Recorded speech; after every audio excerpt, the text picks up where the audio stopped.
Hi everyone, welcome back. കഴിഞ്ഞ ദിവസം ഉപ്പുമുളകം സീരിയലിൽ അഭിനയിക്കുന്ന സിദ്ധാർത്ഥിന്റെ ഒരു വീഡിയോയാണ് ഇപ്പോൾ ട്രെൻഡിംഗ് ആയിക്കൊണ്ടിരിക്കുന്നത്. കള്ളു കുടിച്ച് വണ്ടിയോടിച്ച് ഒരു വഴിയാത്രക്കാരനെ പരിക്കേൽപ്പിച്ചതിൽ സിദ്ധാർത്ഥിനെ ആളുകൾ പബ്ലിക്കിലിട്ട് ആക്രമിക്കുന്ന വീഡിയോ.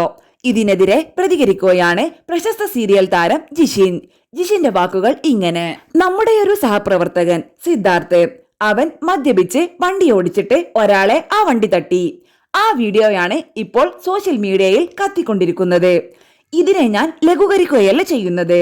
ഇതിൽ നാട്ടുകാർ ചെയ്ത ഒരു പ്രവൃത്തി, അതാണ് ഭയങ്കര ഭീകരമായിട്ട് എനിക്ക് തോന്നുന്നത്. ഇവർ ചെയ്തത് ക്രിമിനൽ ആക്ടിവിറ്റി, ഒരാളെ വണ്ടി തട്ടി.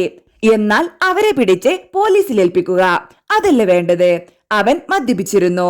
അവന്റെ കഴുത്ത് പിടിച്ച് ഞെരുക്കി റോഡിലൊക്കെ ഇട്ട് ചവിട്ടുന്നു. ഇതാണോ പ്രബുദ്ധമായിട്ടുള്ള കേരളം? പണ്ട് മധുവിനെ തല്ലിക്കൊന്നു എന്ന് പറഞ്ഞിട്ട് കുറെ പേർ പരിതപിച്ചിട്ടുണ്ടായിരുന്നു. എവിടെ? ഇപ്പോൾ ആ പരിതാപകരമൊന്നുമില്ലേ? ആർക്കും ഉണ്ടാവില്ല.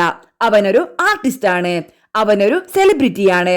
മാക്സിമം ഇവരെ ചവിട്ടി താഴ്ത്തണം, അതാണല്ലോ വേണ്ടത്.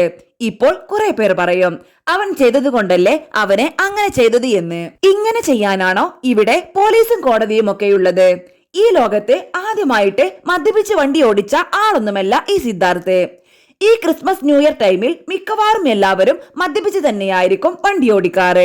അതിനെ അനുകൂലിക്കുകയല്ല ഞാൻ ചെയ്യുന്നത്. പക്ഷേ ഈ ചെയ്യുന്നത് ചെറ്റത്തരമാണ്. ഇങ്ങനെയാണോ പ്രതികരിക്കേണ്ടത്? ഒരാളെ റോഡിലിട്ട് ചവിട്ടിക്കൂട്ടി കഴുത്തു ഞെരുക്കി ശ്വാസം മുട്ടിച്ചല്ല പ്രതികരിക്കേണ്ടത്. പ്രബുദ്ധ കേരളമാണ് പോലും. നാണമില്ലേ കേരളത്തിലെ ജനങ്ങളെ? ഇതിനൊന്നും പ്രതികരിക്കേണ്ടേ? ബാക്കി എല്ലാത്തിനും ഭയങ്കര പ്രതികരണമാണല്ലോ.